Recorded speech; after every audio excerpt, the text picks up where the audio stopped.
This is the story of a boy named Ayan. I'm going to tell you something that will make your blood run cold. This happened to him when he was just 17, and to this day, he refuses to talk about that night. But I will tell you everything. Ayan lived in a quiet neighborhood, a place where nothing ever happened.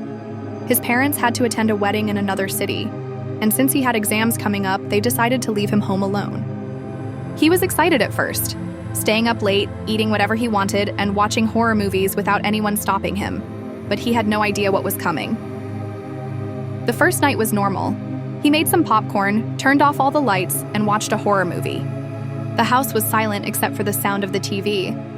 When the movie ended, he checked his phone, 1:37 a.m. He stretched and got up to lock the doors before heading to bed. But as he walked to the main door, he felt something. A strange feeling, as if someone was watching him. He shook it off and locked the door. As he climbed the stairs to his room, he heard something, a faint creaking sound like someone stepping on a wooden floor. He stopped. His heart pounded. He turned around, looking down the dark hallway. Nothing. Maybe it was just his mind playing tricks. He took a deep breath and went to his room, locking the door behind him. Lying in bed, he scrolled through his phone. Just when he was about to fall asleep, he heard it again. A creak, this time closer. His room was on the first floor, and the sound came from downstairs. He sat up, holding his breath. Was it the wind? The old house sometimes made noises, he told himself. But deep down, he knew something was wrong. Then came another sound, a soft knock. Knock, knock, knock. It was coming from the front door. Ayan's throat went dry. Who would come to his house at this hour? His parents weren't supposed to return for 2 more days.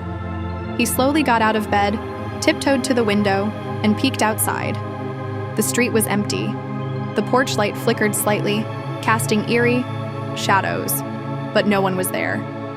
Another knock, this time louder.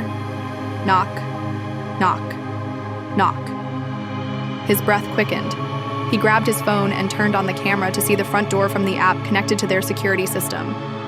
He froze. The screen showed the front porch, but the door was wide open. But how? He had locked it himself. His hands trembled as he stared at the screen. Then, he saw it. A shadow moved inside the house.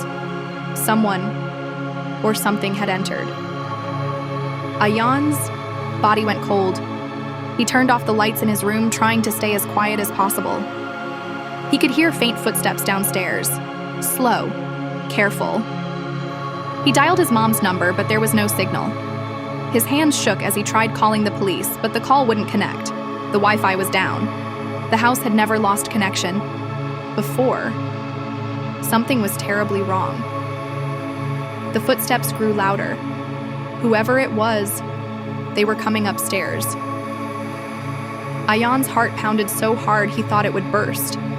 He grabbed the baseball bat from under his bed and stood near the door, his back pressed against the wall. The wooden floor outside his room creaked. Then, silence. For a long moment, nothing happened. Then suddenly, bang! Something slammed against his door. Ayan almost screamed but covered his mouth. He could hear heavy breathing outside. He wanted to run, but there was nowhere to go.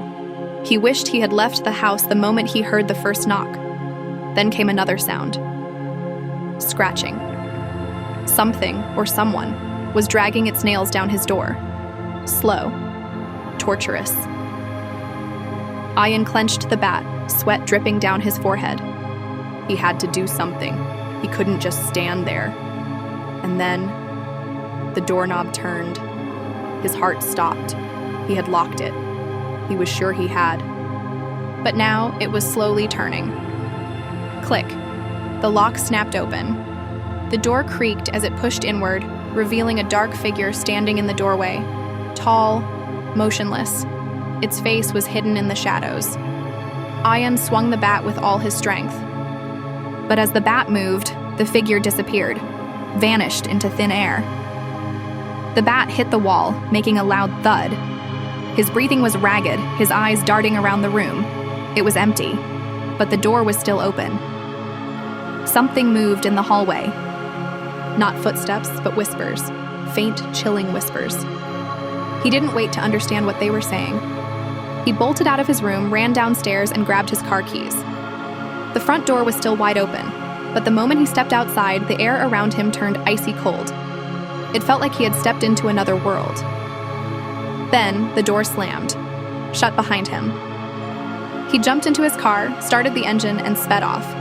He didn't stop until he reached his friend's house a few miles away. When his parents returned, they found the house exactly as they had left it. No open doors. No signs of forced entry. Nothing. But Ayan knew what he had seen. To this day, he never goes back to that house alone.